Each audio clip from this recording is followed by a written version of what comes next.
لوگ کہتے ہیں، کئی لوگ کہتے ہیں کہ آپ مدینے کی بات کرتے ہیں، آؤ آج فیصلہ بتا دوں، ایمان مکہ کا نام لینے والوں کا بچتا ہے یا مدینہ کا نام لینے والوں کا بچتا ہے؟ یہ مدینہ کیوں کہتے ہیں؟ یہ مدینے کا تذکرہ ہمہ وقت نعت خوان کیوں کرتے ہیں؟ یہ عاشق لوگ مدینہ کی گلی کوچے کی باتیں کیوں کرتے ہیں؟ ایمان کی حفاظت کے لیے حضور نے ایمان کو مکہ نہیں بھیجا، خدا نے ایمان کو مدینہ بھیجا ہے۔ اے ایمان، اگر قیامت سے پہلے تجھے اپنی حفاظت چاہیے، ہماری حفاظت تو دور کی بات ہے، اے ایمان تیری اپنی حفاظت اگر درکار ہے تو تیری حفاظت مکہ میں نہیں مدینہ میں ہوگی۔ تو آقا نے فرمایا کہ سارے جہان سے ایمان سمٹے گا اور سمٹ کر سب سے پہلے حجاز میں آ جائے گا۔ ان الدین لیعرض الی الحجاز کما تعرض الحیۃ الی جوہرہا۔ ساری دنیا کے ملکوں سے ایمان سمٹتا جائے گا، کفر پھیلتا جائے گا، ایمان سمٹتا جائے گا اور سمٹ کر حجاز میں آ جائے گا۔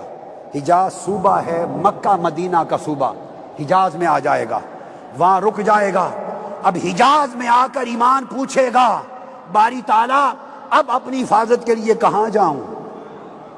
ایمان پوچھے گا، حجاز میں آ گیا، صوبہ حجاز میں آ گیا، باری تعالیٰ اب کہاں جاؤں؟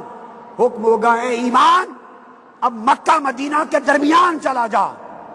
حدیث میں ہے ان الایمان لیعرض بین المسجدین، مکہ اور مدینہ دو حرمین کے درمیان ایمان آ کے رک جائے گا، نہ ادھر نہ ادھر، ادھر مکہ ادھر مدینہ، درمیان میں ایمان رک جائے گا۔ اب ایمان پوچھے گا باری تعالیٰ اب کہاں جاؤں حفاظت کے لیے؟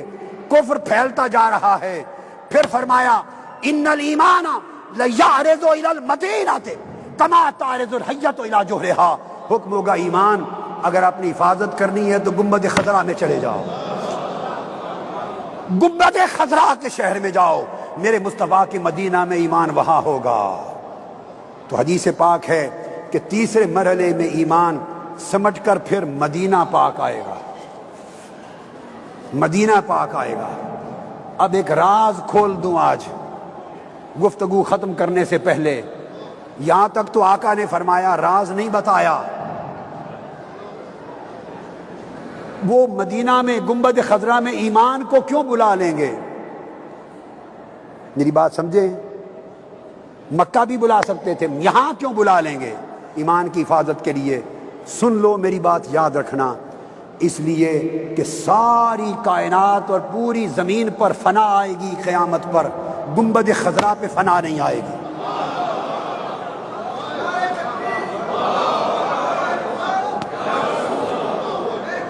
ایسے جوش میں آ کر مجھ پہ فتوے نہ لگا دینا، علم سے عقل سے کام لینا۔ جو بات کہتا ہوں میں دلیل کے بغیر نہیں کہتا، مجھ سے پوچھ لینا کہ اتنی بڑی بات کیوں کی۔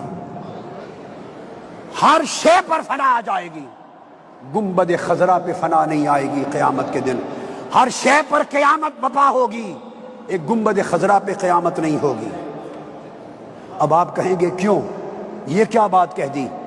ایک سیکنڈ میں سمجھ آ جائے گی، ایسے سمجھا دیتا ہوں۔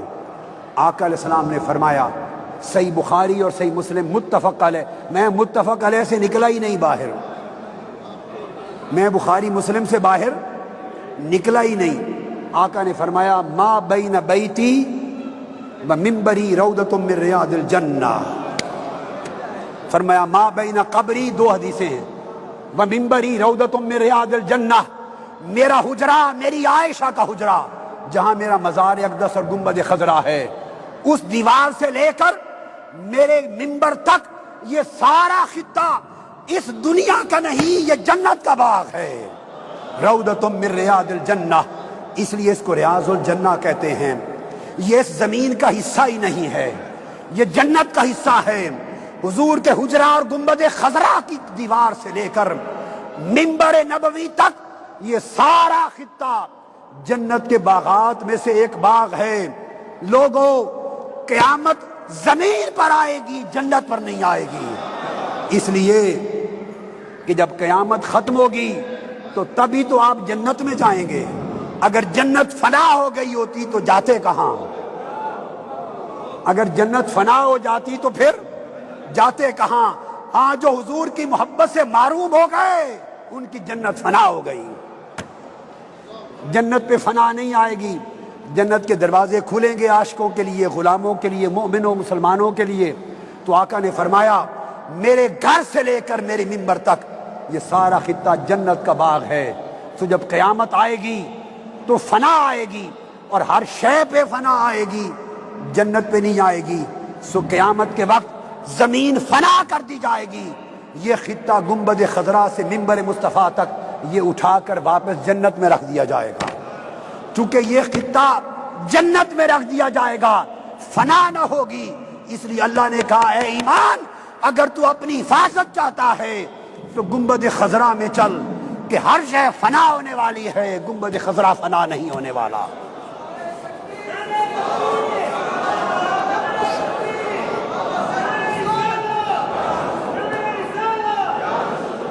سو لوگو، جس سرزمین پر حضور آ گئے لیٹ گئے اس کو فنا نہیں، تو جس کے دل میں حضور رہ لیں اس کو فنا کہاں ہوگی؟ اپنے دلوں کو حضور کا مسکن بنا لو، اپنے دلوں کو حضور کی محبت کا مرکز بنا لو۔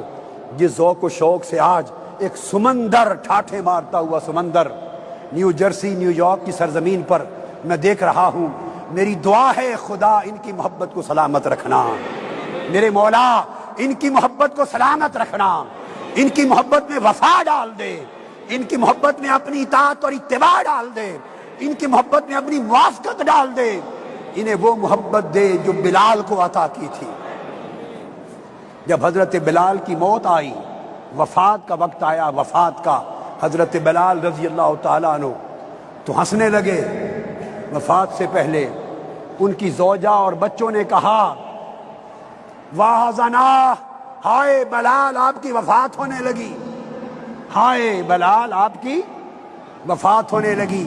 مسکرا کے کہنے لگے ہائے نہ کہو، مبارکباد دو کہ بلال مبارک ہو تم مرنے لگے۔ پوچھا مبارک کس بات کی؟ اس نے کہا تم روتے ہو کسی اور خیال سے، میں کب کا بچھڑا ہوا ہوں مصطفیٰ سے، آج مروں گا شام کو ملاقات ہو جائے گی، مروں گا ملاقات ہو جائے گی۔ تمہیں مرنے پر رونا آ رہا ہے، مجھے حضور سے ملنے پر ہنسی آ رہی ہے، خوش ہو رہا ہوں۔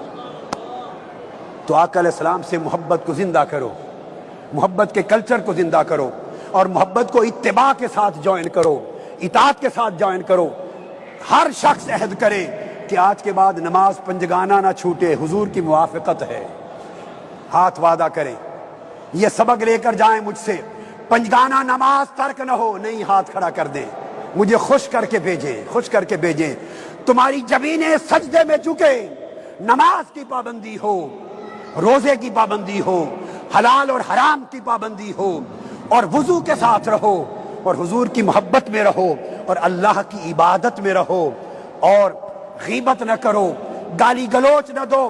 جس زبان سے خدا اور مصطفیٰ کا نام لیتے ہو اس زبان سے گالی نہ دو، اس زبان سے غیبت نہ کرو، اپنی زندگیوں کو پاکیزہ کر لو، محبت، موافقت، اطاعت اور اتباع کے ساتھ روشن کر لو، تاکہ ایمان تمہاری نسلوں کو منتقل ہو، اور تمہارے اعمال بھی بدل جائیں اور تمہارے احوال